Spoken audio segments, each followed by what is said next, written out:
ମାନେ ତମ ସମସ୍ତଙ୍କୁ ମୁଁ ସ୍ୱାଗତ କରୁଛି ମୋ ୟୁଟ୍ୟୁବ ଚ୍ୟାନେଲ ତ +2 second year arts science commerce. ତ ଆର୍ଟ୍ସ ସାଇନ୍ସ କମର୍ସ ପିଲାମାନେ ତ ତମମାନଙ୍କ ପାଇଁ ନେଇ ଆସିଛି କଣ ନା ତମର ତପସ୍ୱିନୀ ପତ୍ରର MCQ। ତ ସବୁ MCQ ତ MCQ 2 ଏଥର MCQ 2 ଆଲୋଚନା କରିବା ପିଲାମାନେ। ତ ଚାଲ ଆମେ ଷ୍ଟାର୍ଟ କରିବା। ଭିଡ଼ିଓ ଦେଖିବା ପୂର୍ବରୁ ଚ୍ୟାନେଲରେ ନଥିଲେ ସବସ୍କ୍ରାଇବ କରିଦେବ, ବେଲ୍ ଆଇକନକୁ ଦବାଇ ଦେବ ନୂଆ ନୂଆ ନୋଟିଫିକେସନ ପାଇଁ, ଲାଇକ୍ ସେୟାର କରିଦେବ। ତ କଣ ଦେଲା ତପସ୍ୱିନୀ ପତ୍ରର MCQ କ୍ୱେଶ୍ଚନ। ଗଙ୍ଗାଧର ମେହେର ଲେଖିଛନ୍ତି ଗଙ୍ଗାଧର ମେହେର। ତ ପ୍ରଥମ କ୍ୱେଶ୍ଚନ କଣ ଦେଇଛି, କାହାକୁ ଦୟା ରତ୍ନମୟ ଦାନବାରିଧି କୁହାଯାଏ? ଏଇଟା 2024 ଆର୍ଟ୍ସରେ ପଡିଥିଲା। କାହାକୁ ଦୟା ରତ୍ନମୟ ଦାନବାରିଧି କୁହାଯାଇଛି? କୁଶ, ଲବ, ରାମ, ମହର୍ଷି। କାହାକୁ କୁହାଯାଇଛି ନା ରାମଙ୍କୁ କୁହାଯାଇଛି ଦୟା ରତ୍ନମୟ ଦାନବାରିଧି ବୋଲି।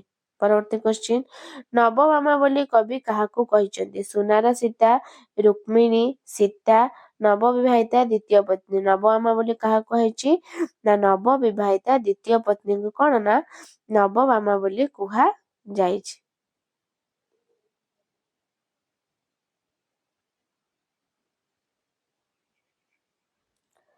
ତ ନେକ୍ସଟ କ୍ୱେଶ୍ଚନ ଦେଖିବା,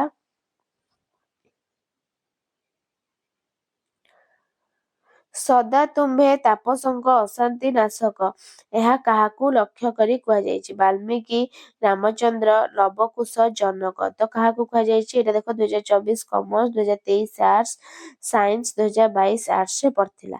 ତ ସଦା ତୁମ୍ଭେ ତାପସଙ୍କ ଅଶାନ୍ତି ନାଶକ ଏହା କାହାକୁ ଉପଲକ୍ଷ୍ୟ କରି କୁହାଯାଇଛି? ବାଲ୍ମୀକି, ରାମଚନ୍ଦ୍ର, ଲବକୁଶ, ଜନକ। କାହାକୁ ନା ରାମଚନ୍ଦ୍ର। କାହାକୁ ନା ରାମଚନ୍ଦ୍ରଙ୍କୁ କୁହାଯାଇଛି। ନେକ୍ସଟ, ଶିଶୁଦେୟ ମହର୍ଷିଙ୍କ ସହିତ କାହାର ପଦପଙ୍କଜ ଦର୍ଶନ କରିବାକୁ ଯାଇଥିଲେ? ଦଶରଥଙ୍କର, ବଶିଷ୍ଠଙ୍କର, ରାମଙ୍କର, ଭରତଙ୍କର। କାହାର ନା ରାମଙ୍କର। କାହାର ନା ରାମଙ୍କର। ନେକ୍ସଟ,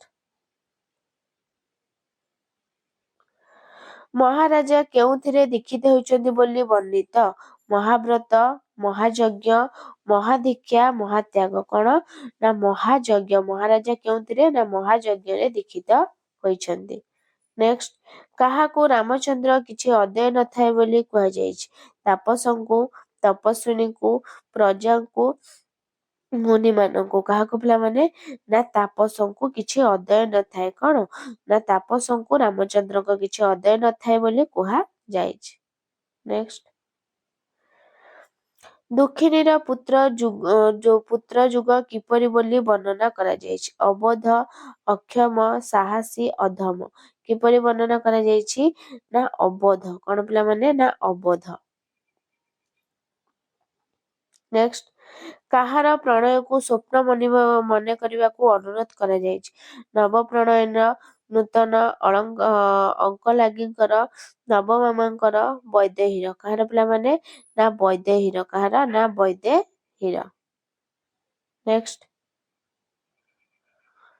ଚାହିଁ ନବ ପ୍ରଣୟିନୀ ପ୍ରଫୁଲ୍ଲ ଲପନ, ଏ ପଂକ୍ତିର ଲପନର ଅର୍ଥ କଣ? ମୁହଁ, ହାତ, ହସ ନା ଆଖି। କଣ ହବ ନା ହବ ମୁହଁ। କଣ ନା ଚାହିଁ ନବ ପ୍ରଣୟନ ମାନେ ସେ ଚାହିଁଛନ୍ତି ତାଙ୍କ ପ୍ରଫୁଲ୍ଲ ଲପନ ମାନେ ମୁହଁକୁ ସେ ଚାହିଁଛନ୍ତି। ନେକ୍ସଟ, ଦୁଃଖିନୀର ପୁତ୍ରଦ୍ୱୟ ଜନ୍ମକାଳରୁ କଣ ଜାଣନ୍ତି ନାହିଁ? କଣ ଜାଣନ୍ତି ନାହିଁ? ସ୍ନେହ, ରାଜ୍ୟଭୋଗ, ଭାତୃସ୍ନେହ, ପିତୃ ଅନୁରାଗ। କଣ ଦୁଃଖିନ ପୁତ୍ରଦ୍ୱୟ ଜନ୍ମ କାଳରୁ ଜାଣନ୍ତି ନାହିଁ ନା ପିତୃ ଅନୁରାଗ। କଣ ନା ପିତୃ ଅନୁରାଗ ଜାଣନ୍ତି ନାହିଁ। ନେକ୍ସଟ, ଦାନବାରିଧି ବୋଲି ସୀତା କାହାକୁ ସମ୍ବୋଧନ କରିଛନ୍ତି? ରାମଚନ୍ଦ୍ର, ବାଲ୍ମୀକି, ତପସ୍ୱୀ, ଲବକୁଶ। କାହାକୁ ଚାହିଁଛନ୍ତି ନା ରାମଚନ୍ଦ୍ର। ଦାନବାରିଧି ବୋଲି ରାମଚନ୍ଦ୍ରଙ୍କୁ ସମ୍ବୋଧନ କରିଛନ୍ତି। ନେକ୍ସଟ, କଣ ଶୁଣି ସୀତାଙ୍କର ହୃଦୟ ହାନି ହୋଇ ଯାଉଥିଲା? କଣ ଶୁଣି? ଶିଶୁଦେୟଙ୍କ କ୍ରନ୍ଦନ, ରାମଚନ୍ଦ୍ରଙ୍କ ଗତ ଦୁଃଖର କାହାଣୀ, ଜନକଙ୍କ ଅସୁସ୍ଥତା, ରାମଚନ୍ଦ୍ରଙ୍କ ଅଶ୍ୱମେଧ ଯଜ୍ଞ। କଣ ପିଲାମାନେ ନା ଯୋଉ ରାମଚନ୍ଦ୍ରଙ୍କ ଗତ ଦୁଃଖର କାହାଣୀ। ରାମଚନ୍ଦ୍ରଙ୍କ କଣ ନା ଗତ ଦୁଃଖର କାହାଣୀ। ନେକ୍ସଟ, ତରୁଲତାଗଣ କଣ ଶୁଣି ଅଥୟ ହୁଅନ୍ତି? ସୀତାଙ୍କ କ୍ରନ୍ଦନ, ଲବକୁଶଙ୍କ ରାମାୟଣ ଗାନ, ଋଷିଙ୍କର ଓଙ୍କାର ଧ୍ୱନି, ଋଷିମାନଙ୍କର ବେଦ ଧ୍ୱନି। କଣ ହେଇଯିବ ନା ତରୁଲତାଗଣ ଲବକୁଶଙ୍କ ରାମାୟଣ ଗାନ ଶୁଣି।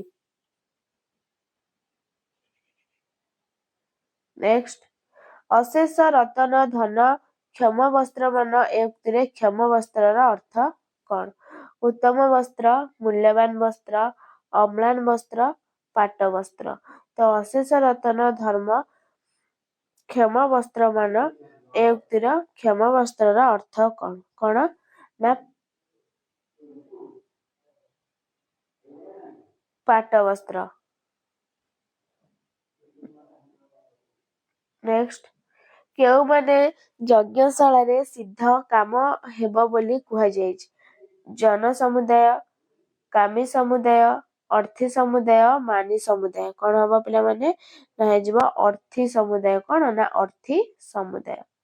ନେକ୍ସଟ, ନବ ପ୍ରଣୟନଙ୍କ ପ୍ରଫୁଲ୍ଲ ବଦନ ଚାହିଁ ବୈଦେହୀଙ୍କ କେଉଁ କଥାକୁ ସ୍ୱପ୍ନ ପ୍ରାୟ ମଣିବାକୁ କୁହାଯାଇଛି? ନିର୍ବାସନ, ସ୍ନାନିଧ୍ୟ, ପ୍ରଣୟ, ସ୍ମୃତି। କଣ ହବ? ନା ପ୍ରଣୟ। କଣ ନା ପ୍ରଣୟ। ନେକ୍ସଟ, ସୀତା ପତ୍ର ଲେଖୁଥିବା ବେଳେ କିଏ ହସି ହସି ପହଞ୍ଚୁଥିଲେ? ବାଲ୍ମୀକି, ଲବକୁଶ, ସଖୀ, ରାମଙ୍କ ଦୂତ। କିଏ? ନା ଲବକୁଶ। ନେକ୍ସଟ, ସୀତାଙ୍କ ପୁତ୍ରଦ୍ୱୟ କିପରି ଜନନୀଙ୍କ ଜୀବନ କନ୍ଦାଉଥିଲେ? ପରସ୍ପର ମଧ୍ୟରେ କଳହ କରି, ବୀଣା ସହାୟକରେ ରାମାୟଣ ଗାନ କରି, ରାମଚନ୍ଦ୍ରଙ୍କ କଥା ମନେ ପକାଇ, ପିତାଙ୍କ ପରିଚୟ ପଚାରି। କିପରି? ନା ବୀଣା ସହାୟକରେ ରାମାୟଣ ଗାନ କରି। ନେକ୍ସଟ, ରାମଚନ୍ଦ୍ରଙ୍କ ମହାଯଜ୍ଞରେ ରାମଚନ୍ଦ୍ରଙ୍କ ବାମଙ୍କ କିଏ ଦୀକ୍ଷିତ ହୋଇଥିଲେ? ନବବଧୂ, ନବପତ୍ନୀ, ନବବାମା, ନବଜାୟା। କଣ ହବ? ନା ନବବାମା। କଣ ନା ନବବାମା।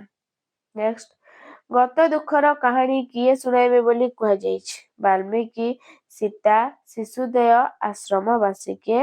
ନା ଶିଶୁଦ୍ୱୟ। ଗତ ଦୁଃଖର କାହାଣୀ କିଏ? ନା ଶିଶୁଦ୍ୱୟ ଶୁଣାଇବେ ବୋଲି କୁହାଯାଇଛି। ନେକ୍ସଟ, ବୈଦେହୀର ପ୍ରଣୟକୁ କଣ ମୂଲ୍ୟ ବୋଲି କୁହାଯାଇଛି? ସ୍ୱପନ, କୁହେଳି, ମରୀଚିକା, ସ୍ମୃତି। କଣ ନା ସ୍ୱପନ। କଣ ନା ସ୍ୱପନ। ନେକ୍ସଟ, ନୟନର ଜଳେ କଣ ଧୌତ ହୋଇଥାଏ? ପତ୍ର, ଗଣ୍ଡଦେଶ, ଆଖି, ବସନ। ନୟନର ଜଳେ କଣ ଧୌତ ହୋଇଥାଏ? କଣ ଧୌତ ହୋଇଥାଏ? ନା ପତ୍ର। କଣ ନା ପତ୍ର ଧୌତ ହୋଇଥାଏ। ନେକ୍ସଟ, କିଏ ମୁଗ୍ଧ ହେବ ବୋଲି ସୀତା ଭାବିଛନ୍ତି? କିଏ ମୁଗ୍ଧ ହେବ ବୋଲି? ନବବଧୂ, ବ୍ରାହ୍ମଣମାନେ, ବାଲ୍ମୀକି, ଲବକୁ। କିଏ ମୁଗ୍ଧ ହେବ ପିଲାମାନେ? ନା ନବବଧୂ। କିଏ? ନା ନବବଧୂ। ନେକ୍ସଟ, ନବବାମା କେଉଁଠି ଶୋଭିତ ହେଉଥିବ ବୋଲି କୁହାଯାଇଛି? ସମ୍ମୁଖରେ, ସ୍ୱର୍ଣ୍ଣ ସିଂହାସନେ, ଦକ୍ଷିଣାଙ୍କେ, ବାମାଙ୍କେ। କେଉଁଠି? ନା ବାମାଙ୍କେ। ଜାଣିଛନ୍ତି ଜନନୀର ହୃଦୟ କନ୍ଦାଏ କିଏ? ରାମଚନ୍ଦ୍ର, ଭରତ, ଲକ୍ଷ୍ମଣ, ଲବକୁଶ। କିଏ ପିଲାମାନେ? ନା ଲବକୁଶ। କିଏ? ନା ଲବକୁଶ। ନେକ୍ସଟ, ସୀତାଙ୍କ ରାମଚନ୍ଦ୍ରଙ୍କୁ ଚିଠି ଲେଖି କଣ ମାଗିଥିଲେ? ପୁଅ ଦୁହିଁଙ୍କ ରାଜଭୋଗ ପ୍ରଦାନ କରିବା ପାଇଁ, ନବପ୍ରଣୟନକୁ ବାହାର କରିଦେବା ପାଇଁ, ନବପ୍ରଣୟନୀ କେଉଁ ଘୋର ତପସ୍ୟା କରି କେଉଁ ମନ୍ତ୍ର ଜପ କରି ରାମଚନ୍ଦ୍ରଙ୍କୁ ବର ରୂପ ପାଇଲେ ଜାଣିବା ପାଇଁ, ତାଙ୍କ ଦୋଷ କ୍ଷମା କରିଦେବା ପାଇଁ। କିପରି ପିଲାମାନେ? ନା ହେଇଯିବ କଣ ନା ଗ ହେଇଯିବ ନବପ୍ରଣୟନୀ କେଉଁ ଘୋର ତପସ୍ୟା କରି କେଉଁ ମନ୍ତ୍ର ଜପ କରି ରାମଚନ୍ଦ୍ରଙ୍କୁ ବର ରୂପେ ପାଇଲେ ଜଣାଇବା ପାଇଁ। ନେକ୍ସଟ, ତପସ୍ୱିନୀ କିଏ? ସୀତା, ଲବକୁଶ, ପାର୍ବତୀ, ଲକ୍ଷ୍ମୀ। ତପସ୍ୱିନୀ କିଏ? ନା ତପସ୍ୱିନୀ ହେଉଛି ସୀତା। କିଏ? ନା ସୀତା। ନେକ୍ସଟ, ତପସ୍ୱିନୀର ପତ୍ର କାହା ଉଦ୍ଦେଶ୍ୟରେ ଲିଖିତ? ବାଲ୍ମୀକି, ଶ୍ରୀରାମ, ସୀତା, ଲବକୁଶ। କାହା ଉଦ୍ଦେଶ୍ୟରେ ଲିଖିତ? ନା ଶ୍ରୀରାମଙ୍କ ଉଦ୍ଦେଶ୍ୟରେ ଲିଖିତ। ନେକ୍ସଟ, ରାମଚନ୍ଦ୍ର ସୀତାଙ୍କ ପ୍ରେମକୁ କାହିଁକି ସ୍ୱପ୍ନ ମନେ କରିବେ ବୋଲି ସୀତା ଲେଖିଛନ୍ତି? ନବପ୍ରଣୟନ ମୁଖ ଦର୍ଶନ କରି, ରାଜକାର୍ଯ୍ୟରେ ବ୍ୟସ୍ତ ରହି, ପୁତ୍ରଦେବଙ୍କ ପରିଚୟ ପାଇ, ରାମାୟଣ କଥା ଶ୍ରବଣ କରି। କିପରି? ନା ନବପ୍ରଣୟନ ମୁଖ ଦର୍ଶନ କରି। ନେକ୍ସଟ, ଶରଣ ବର୍ଷଣ ଧ୍ୱଜ ରିପୁ ଗଜାଙ୍କୁଶ। ଏଥିରେ ଧ୍ୱଜ ଶବ୍ଦର ଅର୍ଥ କଣ? ନା ପତାକା। ଡବଲ ଥର ଆସିଛି କ୍ୱେଶ୍ଚିନ୍। ନେକ୍ସଟ, ରାମଚନ୍ଦ୍ରଙ୍କ ସଦ୍ଗୁଣାବଳୀ ଶତଗୁଣିତ ହେଉଥିବ କାହିଁକି? ସୀତାଙ୍କ ସ୍ମୃତିକୁ ମନେ ପକାଇ, ଲବକୁଶଙ୍କ ପରିଚୟ ପାଇ, ମୁଗ୍ଧ ନବବଧୂକୁ ମୁଗ୍ଧ କରିବା ପାଇଁ, ଋଷିମାନଙ୍କୁ ଆନନ୍ଦ ପ୍ରଦାନ କରିବା ପାଇଁ। କିପରି? ନା ମୁଗ୍ଧ ନବବଧୂକୁ ମୁଗ୍ଧ କରିବା ପାଇଁ। ତାପରେ ସୀତାଙ୍କ ଶିଶୁଦ୍ୱୟଙ୍କ ମନ କଣ ପାଇଁ ସେମାନଙ୍କୁ ଆକର୍ଷିତ କରିନେଉଥିଲା? ରାମଚନ୍ଦ୍ରଙ୍କ ପଦ ପଙ୍କଜ ଦର୍ଶନ କରିବା ପାଇଁ, ନା ରାଜା ରାମଙ୍କ ନିକଟରେ ରାମାୟଣ ଗାନ କରିବା ପାଇଁ, ନା ମାତାଙ୍କ ପ୍ରତି ହୋଇଥିବା ଅନ୍ୟାୟର ପ୍ରତିଶୋଧ ନେବା ପାଇଁ, ଅଯୋଧ୍ୟା ଯାଇ ନିଜର ପିତାଙ୍କୁ ପରିଚୟ ଦେବା ପାଇଁ। କିପରି? ନା ରାମଚନ୍ଦ୍ରଙ୍କ ପଦ ପଙ୍କଜ ଦର୍ଶନ କରିବା ପାଇଁ। ତ ପିଲାମାନେ ଏ ଥିଲା ତମମାନଙ୍କର କଣ MCQ କ୍ୱେଶ୍ଚିନ୍ ଆନ୍ସର। ତ ଭିଡ଼ିଓଟି ଭଲ ଲାଗିଥିଲେ ଲାଇକ୍ ସେୟାର ସବସ୍କ୍ରାଇବ କରିଦେବାର ରହୁଛି। ଧନ୍ୟବାଦ। ଜୟ ଜଗନ୍ନାଥ।